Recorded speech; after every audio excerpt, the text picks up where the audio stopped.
اعوذ باللہ من الشیطان الرجیم بسم اللہ الرحمن الرحیم الحمد للہ رب العالمین والصلاة والسلام علی سید المرسلین و خاتم النبیین اما بعد۔ صحیح بخاری باب کتاب الجہاد، حدیث نمبر 2835، اردو ترجمہ۔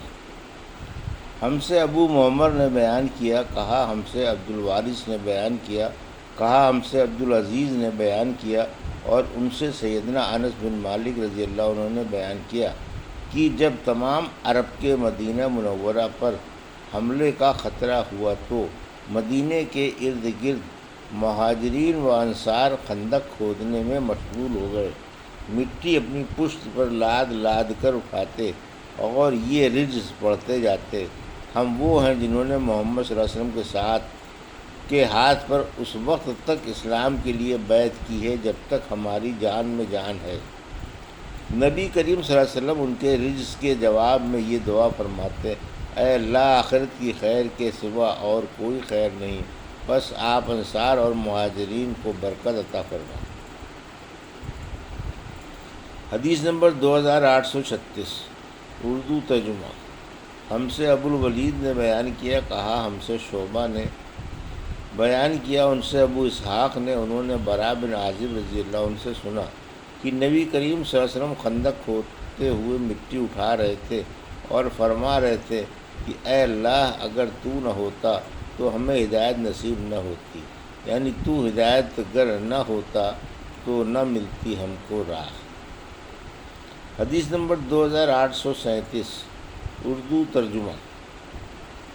ہم سے حفص بن عمر نے بیان کیا، کہا ہم سے شعبہ نے بیان کیا، ان سے ابو اسحاق نے اور ان سے براء بن عازب رضی اللہ عنہ نے بیان کیا کہ میں نے رسول اللہ صلی اللہ علیہ وسلم کو غزوہ احزاب یعنی خندق کے موقع پر دیکھا کہ آپ مٹی خندق کھودنے کی وجہ سے جو نکلتی تھی خود ڈھو رہے تھے، مٹی سے آپ کے پیٹ کی سفیدی چھپ گئی تھی اور آپ یہ شعر کہہ رہے تھے، تو ہدایت گر نہ ہوتا تو کہاں ملتی نجات، کیسے پڑھتے ہم نمازیں، کیسے دیتے ہم زکوٰۃ، اب اتار ہم پر تسلی اے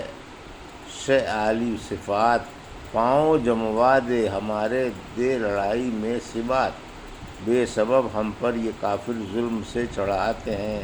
جب وہ بہکائیں ہمیں سنتے نہیں ہم ان کی بات۔ حدیث نمبر 2838، اردو ترجمہ۔ جو شخص کسی معقول عذر کی وجہ سے جہاد میں شریک نہ ہو سکا۔ ہم سے احمد بن یونس نے بیان کیا، کہا ہم سے ظہیر نے بیان کیا، کہا ہم سے حمید نے بیان کیا، اور ان سے انس بن مالک رضی اللہ عنہ نے بیان کیا کہ ہم نبی کریم صلی اللہ علیہ وسلم کے ساتھ غزوہ تبوک سے واپس ہوئے۔ حدیث نمبر 2839، امام بخاری رحمۃ اللہ علیہ حدیث کی دوسری سند بیان کرتے ہیں کہ ہم سے سلیمان بن حرب نے بیان کیا، کہا ہم سے حماد نے بیان کیا، یہ زید کے بیٹے ہیں، ان سے حمید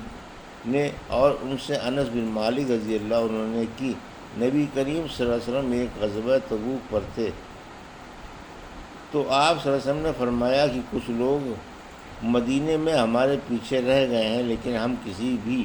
گھاٹی یا وادی میں جہاد کے لیے چلیں وہ ثواب میں ہمارے ساتھ ہیں، کہ وہ صرف عذر کی وجہ سے ہمارے ساتھ نہیں آ سکے۔ اور موسیٰ نے بیان کیا کہ ہم سے حماد نے بیان کیا، ان سے حمید نے، ان سے موسیٰ بن انس نے اور ان سے ان کے والد نے بیان کیا کہ نبی کریم صلی اللہ علیہ وسلم نے فرمایا۔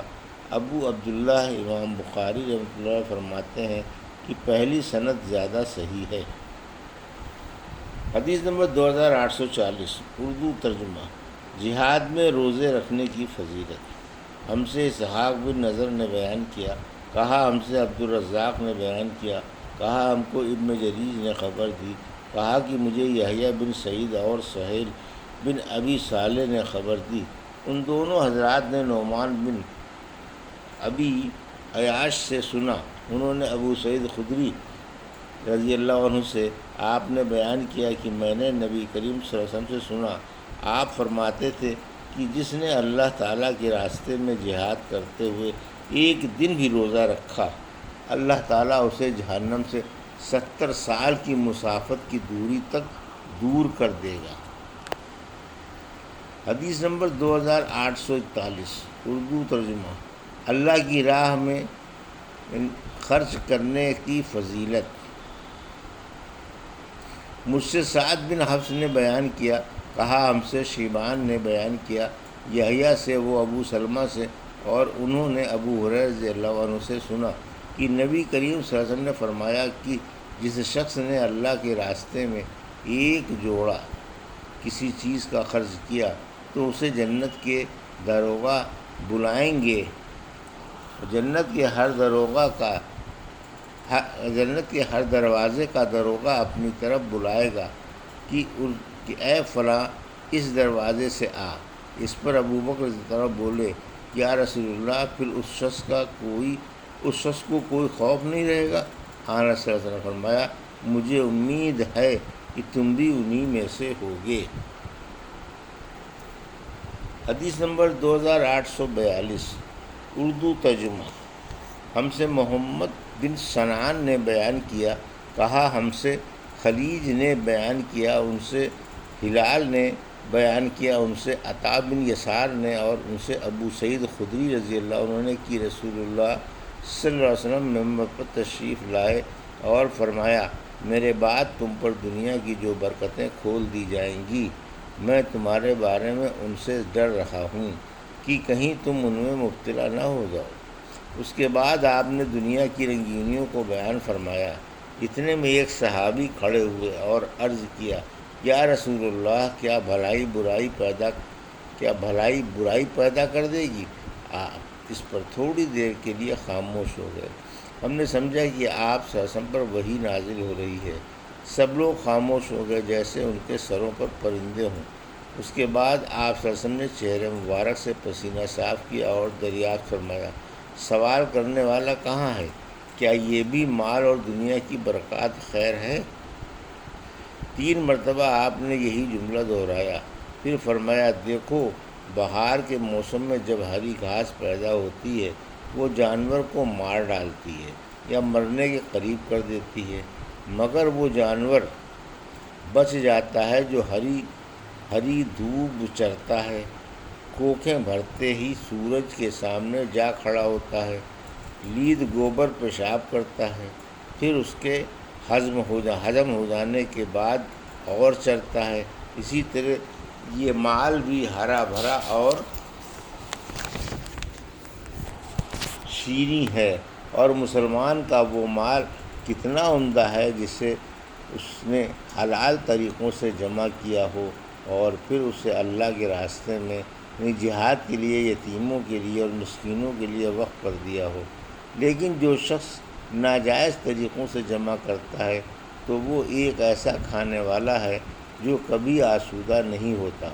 اور وہ مال قیامت کے دن اس کے خلاف گواہ بن کر آئے گا۔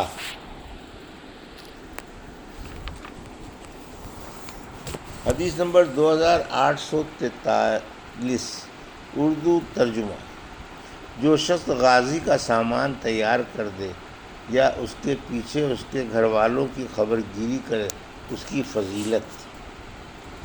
ہم سے ابو معمر نے بیان کیا، کہا ہم سے عبد الوارث نے بیان کیا، ہم سے حسین نے بیان کیا، کہا مجھ سے یحییٰ نے بیان کیا، کہا مجھ سے ابو سلمہ نے بیان کیا، کہا کہ مجھ سے بصر بن سعید نے بیان کیا، کہا کہ مجھ سے زید بن خالد رضی اللہ عنہ نے بیان کیا کہ رسول اللہ صلی اللہ علیہ وسلم نے فرمایا، جس شخص نے اللہ کے راستے میں غزوہ کرنے والے کو ساز و سامان دیا تو وہ گویا خود غزوے میں شریک ہوا، اور جس نے خیر خواہانہ طریقے پر غازی کے گھر بار کی نگرانی کی تو وہ گویا خود غزوے میں شریک ہوا۔ حدیث نمبر 2844، اردو ترجمہ۔ ہم سے موسیٰ نے بیان کیا، کہا ہم سے حمام نے بیان کیا، ان سے اسحاق بن عبداللہ نے، اور ان سے انس بن مالک رضی اللہ عنہ نے کہ نبی کریم صلی اللہ علیہ وسلم مدینے میں اپنی بیویوں کے سوا اور کسی کے گھر نہیں جایا کرتے تھے مگر ام سلیم کے پاس جاتے، آن صلی اللہ علیہ وسلم سے جب اس کے متعلق پوچھا گیا تو آپ نے فرمایا کہ مجھے اس پر رحم آتا ہے، اس کا بھائی حرام بن ملحان رضی اللہ عنہ میرے کام میں شہید کر دیا گیا۔ یہ تھی صحیح بخاری باب کتاب الجہاد کی حدیث نمبر 2835 سے 2844 کا اردو ترجمہ جو ابھی آپ نے سماعت فرمایا۔ اللہ سے دعا ہے کہ اللہ ہمیں حدیثوں کی صحیح سمجھ عطا فرما اور ان پر عمل کرنے کی توفیق عطا فرما، آمین یا رب العالمین۔